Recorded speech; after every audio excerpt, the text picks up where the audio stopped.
ngenda inshuti ya papa kuba atari babizi. Mvuka mu muryango utavuga cyane, ninjye nkaho wari uri umusazi ujya uvuga cyane, ninjye wishikira kuri papa.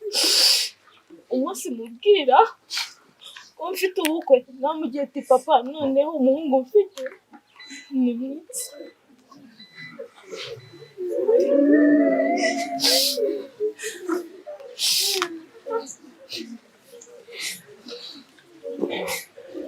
Papa icyo gihe twakora ubukwe yari ari muri processes yo kubona ubwenegihugu, because it takes time kubona ubwenegihugu. Nyadutahira ubukwe, that's the only reason atatashe ubukwe. That's the only reason atatashe ubukwe. Other than that, nazanye na mama, papa ntiyaza kubera izo mpamvu. But he supported me all the way through. Kubaje kumushingura, it's not easy. I thank my family. It was not easy. Kumbona I was a citizen. Ariko ntari napika nabaye citizen last year mu kwa 10. So I was not worried because I was pregnant. I'm like, I'm not gonna come here kumusura.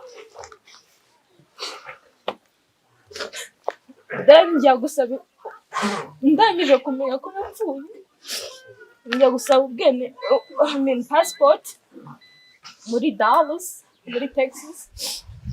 Unfortunately, basabaga appointments, so I made one. My brother helped me, Roger. Tugenda muri Houston. That's 7 hours. Kuva aho ntuye. That's 14 hours, so she's in the time yo kunywa gas. It's like 16 hours. Well, I'm pregnant. It was not easy. Ariko, I thank God that my dad made it. Nubwo mama, she did not. Thank you, mom. Guys, hari igihe nibajije ntabwo njya ndota njyewe, sinjya ndota cyangwa ngo nerekwe. Ariko this couple of days zambanye nk'imyaka myinshi.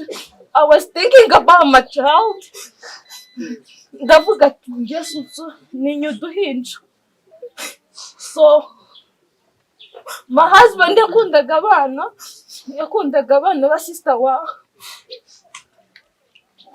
Ngabire, abana bato b'abahungu babiri n'umwana wa Ben na Chance witwa Skyla. Nge simuzi.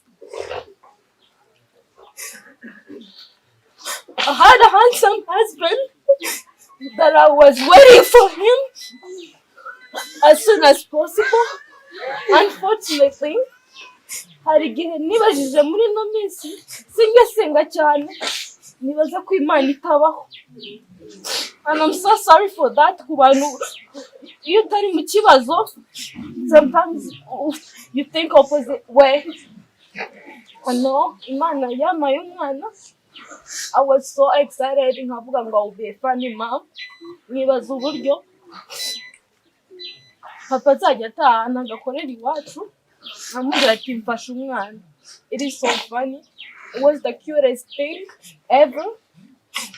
But unfortunately, I really don't know. I think this is the last time. So,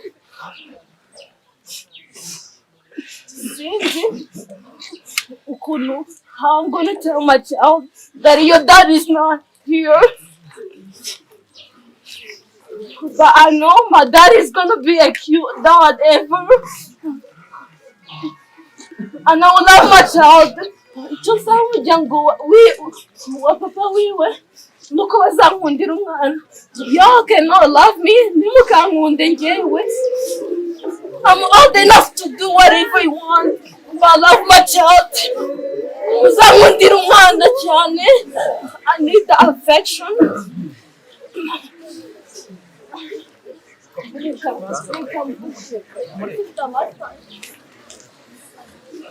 njye ntimukankunde ahasi mfite mama mfite papa mfite n'umuryango.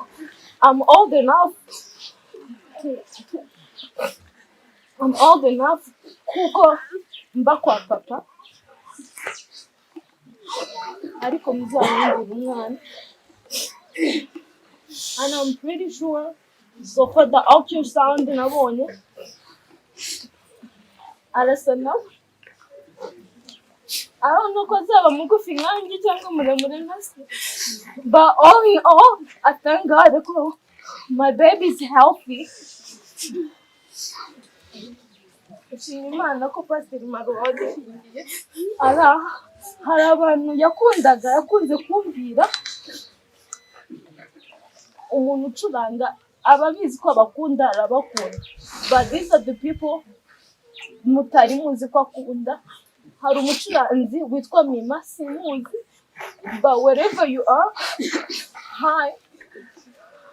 Akunda Diane uririmba w'umunyabyinshi. Akunda na Ben na Chance. Iyo arambwiye ngo azanyigisha nkamubwira ati Ben ni umusitari cyane nubwo ari mubyara wanjye ntabwo yamataye. Yari afite kuzahimbira umwana indirimbo. I don't know if Ben can help me.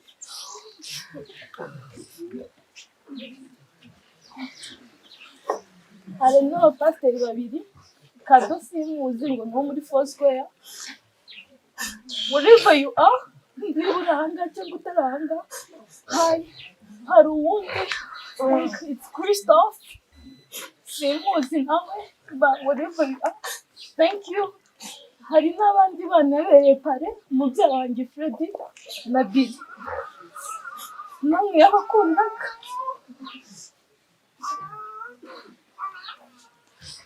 N'undi mu best friend wiwe teka mwese muramuzi, that's Jill Nganire Jill ise wase.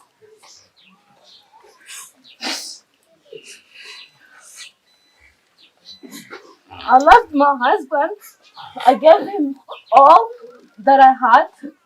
Ndi mutoya, you can see me young here, but I'm mature.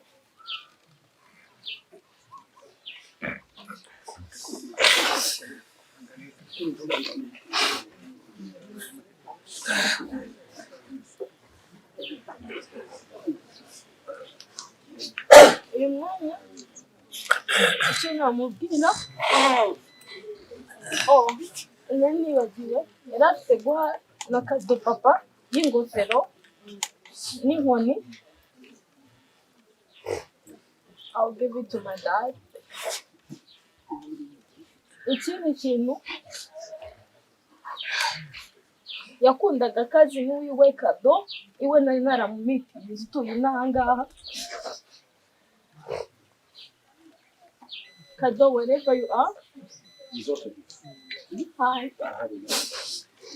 Undi muntu yakunda was my family. Nubwo atari yabamitinga all of them, but I thank my family. They did it all. Uburyo nta-expectingaga. And I thank God ko yamuhaye inshuti. Umugabo wanjye yari mwiza. Yagiraga inshuti nyinshi. Zimwe ntarinzi. Uburyo yagiraga mu message. Rimwe akajya ambwira ngo nsubirize. Bamubwira ati nsubirize nawe. He was handsome. Ari umuntu aba handsome ari uko agiye kuri church. But day and night, he was so handsome. And I thank God ko yampuje nawe nubwo imwisubirije. Kiba ari amafaranga natanga, I would ask all of you ko twamugarura. But unfortunately, that's one thing that nishimira ko he's not going to be alone. Twese tuzajyayo.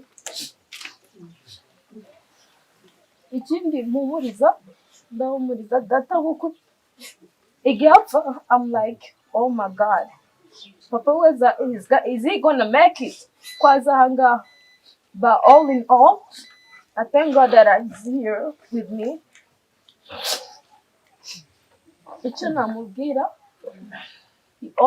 he's always gonna be my crush. Wherever you are, say hi to your mom. I don't know your mom, but say hi to her. And I'll take care of the child. I'll love her unconditionally.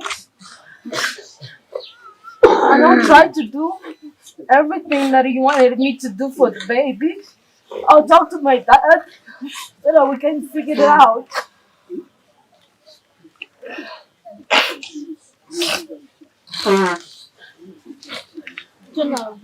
Thank you all for coming here. Look, it's not easy. And I thank on my mommy's side, my uncle and Yekuri mommy's side, they came all the way. I was not expecting this. Thank you for showing me love, for supporting me. Dad, I love you.